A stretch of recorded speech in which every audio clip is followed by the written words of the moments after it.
What's up guys, Andrew here. So this video is about how I quit smoking weed, how I quit it. So about 10% of the people who smoke weed, start smoking, they get hooked on it and can't stop. They can't control their behavior and can't stop. Addiction is basically a lack of control.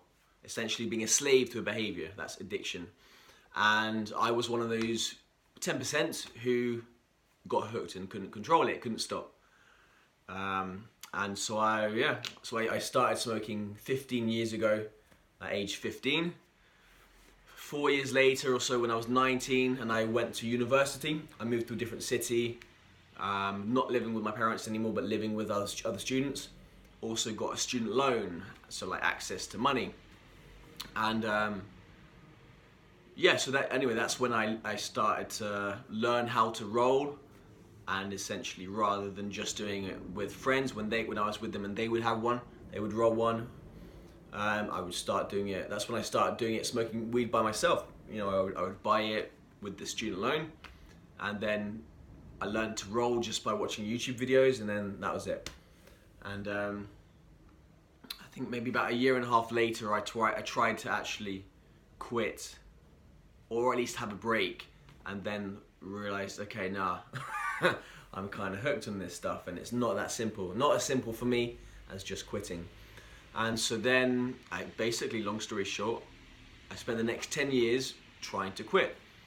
And with lots of ups, as in like I did work on myself, like just trying to quit. Didn't work at all. Maybe lasted half a day, if that.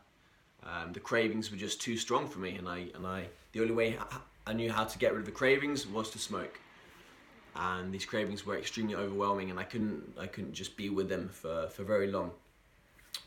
And I spent the last 10 years trying to quit. I've gone for months. I think maybe during that time, 8 months has been the longest time I was without it. During that time, I was drinking a lot more. Obsessing over kind of women, getting laid. So like that was like my new focus. So how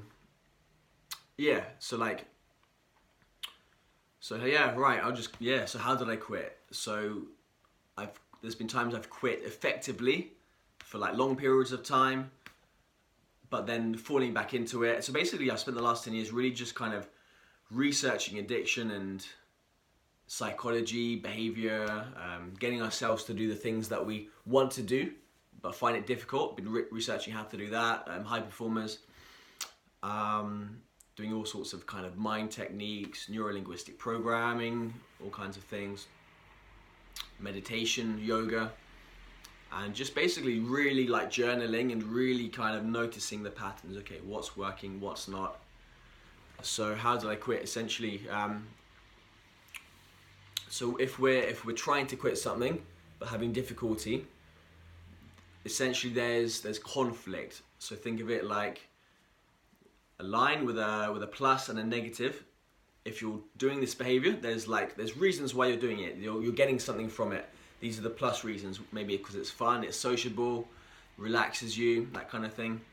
And also if you're trying to quit it, there's clearly some negatives that you're aware of. So maybe you're not getting enough done, you know, you're not making enough progress in your life.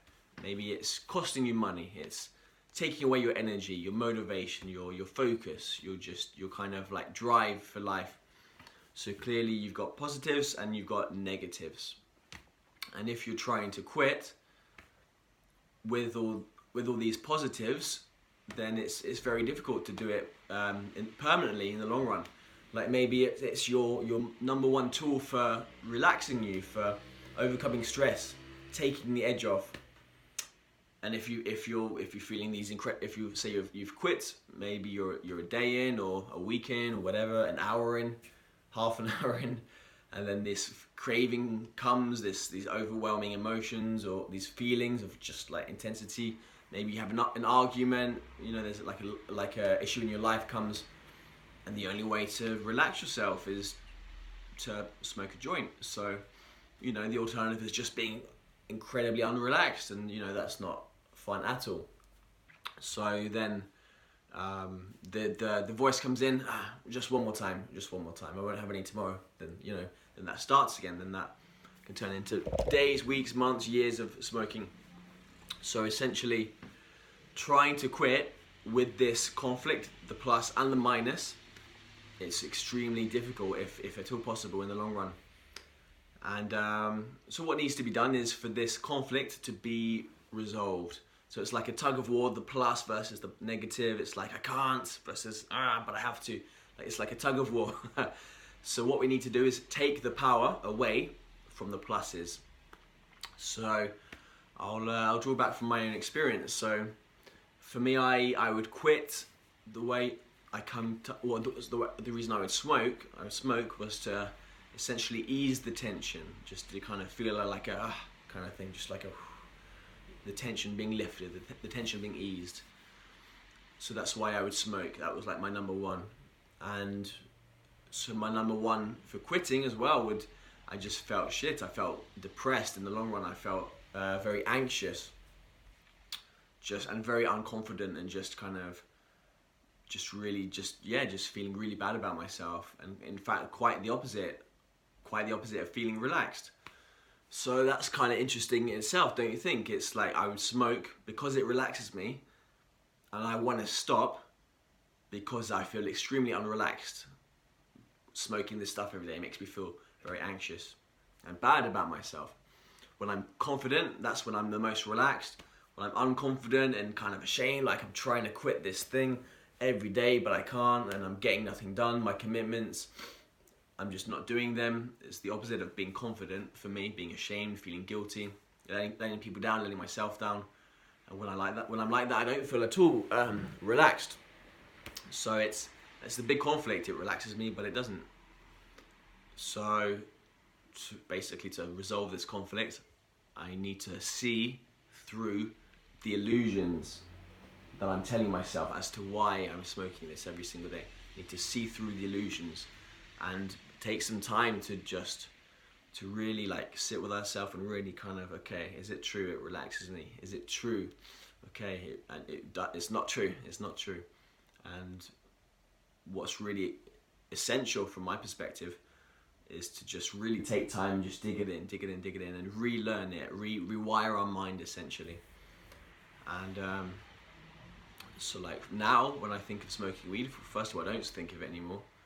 But in the earlier stages of quitting, after having done this work, so before while I was a smoker, I would think of weed and I would think relax, and I would think of not having weed and I would think like just very unrelaxed and tension and fear essentially.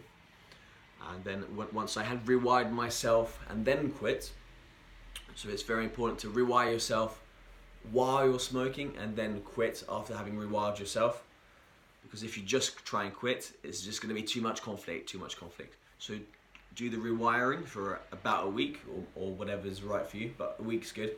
Rewire every single day, then quit, and then continue rewiring while you're not smoking anymore. And once you've quit, you're gonna then think of smoking weed, because it's just essentially a pattern of the brain. You're gonna think of it, but because you've rewired it, you're then gonna, rather than thinking, yeah, I want this, you're gonna think, actually, no, I don't want this, because it's just gonna result in further conflict, further anxiety, further pain. So, okay, next plus was, it's fun. I smoke because it's fun. And I've got much evidence that it's fun. I've got a lot of memories to draw from. On the other hand, it's like when I'm smoking, I can't even really do anything. I'm incapable of doing anything. The things that are actually really fun for me, which is kind of like progressing in life, that's the most actually, what I find really valuable. That's the most, what's the word I'm looking for? Not fun, but it's, what's the word I'm looking for? Fulfilling, that's it, the most fulfilling. And with fulfillment comes just a sense of gratitude and excitement and just like, things are so great, I'm fucking awesome. Once you've done these things that you've been putting off and they're so good for you. Facing fears as well, it's just so like you get this incredible confidence. That's what's really fun for me. And so smoking weed prevents me from doing any of that. It just don't feel the energy for it. I just feel like unconfident and, you know, negative thinking it gives me. So yeah, so the truth is, okay, it's fun, but at the same time it's not fun. Well, what's true? Okay, if I'm willing to be honest with myself, and willingness, that's the key word. You have to be willing to do this. If you're not be willing to try different things, such as doing this work, if you're not willing to try different things, then you're not gonna get different results. If you do what you've always done, you're gonna get what you've always gotten. So taking, basically making the loving decision for yourself and doing this work is essential. And so, yeah, I had to see through the illusions. It's fun, yet it's not fun. You know, in the long run, it's not really fun. Okay, which is true. Okay, you know, it's not fun. I accept that. And so, yeah, do that with yourself. Draw a line, plus or negative. Why am I doing it? What do I perceive that it's giving me? To make that list. What's it taking away from me? What are the negatives of it? Make that list and just check. So that's how you quit. And then staying off it, then as I mentioned earlier on, I would automatically kind of start drinking more alcohol, going out more, trying to meet girls, maybe compulsive on my phone, watching more YouTube, eating shitty foods kind of in a binging way, doing other kinds of drugs that was far worse than alcohol or weed.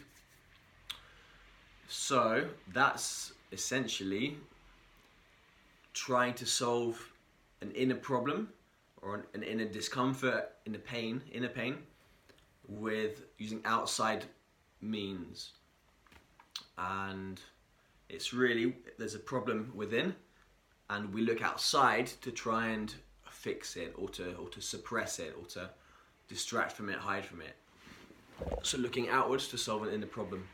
And so really, what we got to do to really be free from addiction is to turn right back round. And actually, meditation is huge, and just practice, develop the practice, develop the new habit of when these impulses come. And addiction really is essentially trying to suppress feelings that we're uncomfortable with, that are perhaps painful. And really the antidote is reconnecting with ourselves and just being comfortable with them. Just being comfortable with them and feeling them, rather than trying to suppress them. Just feel and let them just flow around us and become comfortable with that. Because that's what they want. These feelings, they want to be heard. They want to be expressed. They're there to be expressed. And these feelings, they're old. They're from our childhood. And for whatever reason, we learned to not feel them. And the antidote really is to feel them. This is a huge part of addiction recovery.